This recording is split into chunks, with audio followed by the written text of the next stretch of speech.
You might have seen in the news recently that actor and comedian Tim Allen has decided to forgive the man who caused his father's death. The man was driving drunk and killed Tim Allen's father back in 1964.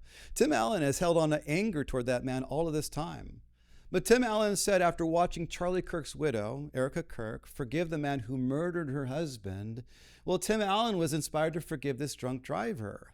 Tim Allen said, when Erica Kirk spoke those words on the young man who killed her husband, that young man, I forgive him, that moment deeply affected me, Allen wrote.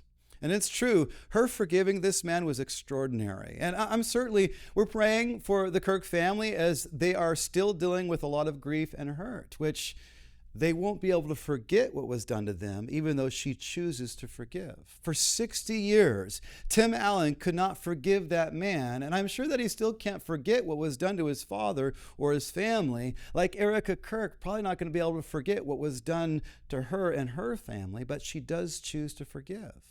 Actually, her actions really remind me of Jesus. It's interesting because in Hebrews 8:12, God says, I will be merciful to their unrighteousness. Their sins and their iniquities I will remember no more. And so God says, all this awful stuff that we as humans have done to him, well, when we get saved, it says that he won't remember that stuff anymore.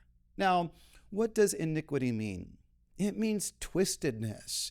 And every human has inherited that twistedness from Adam. Like you ever thought as a Christian, like, how could I think that or do this or do these things over here? It's because of your iniquity, because of the twisted part of us, the iniquity. And so God says here, their sins and their iniquity, I'm not going to remember anymore. Isn't that interesting? God says, memory has something to do with forgiveness. They're linked somehow.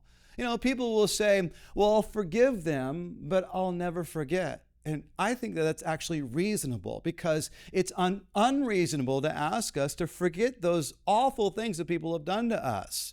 But just because you can't forget doesn't mean you can't forgive. You can forgive. Because here's the thing, if you never forgive, then the abuser still has power. But forgiveness, it takes their power away from them. You'll probably never be able to forget what was done to you. Now, the interesting thing about Jesus is that he can't forget. He can't forget everything. Why?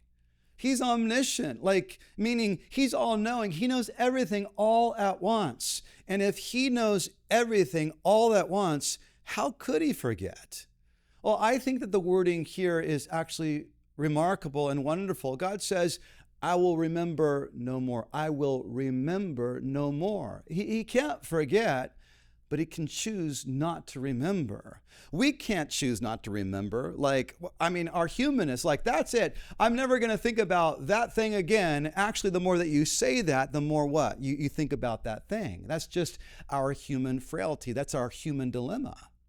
But the Lord can choose not to remember. He can't forget, but he can choose not to remember. He chooses not to remember my sin and my twistedness and my awfulness, all past, present, and future, all of it, because he laid on Jesus my iniquity, and he laid all the iniquity of us all on Jesus. He bore my sins, so all of God's divine justice and wrath was laid upon his son, Jesus, for me and for you, which God will never forget that. And because he'll never forget that, he can choose not to remember my iniquity and my sin no more.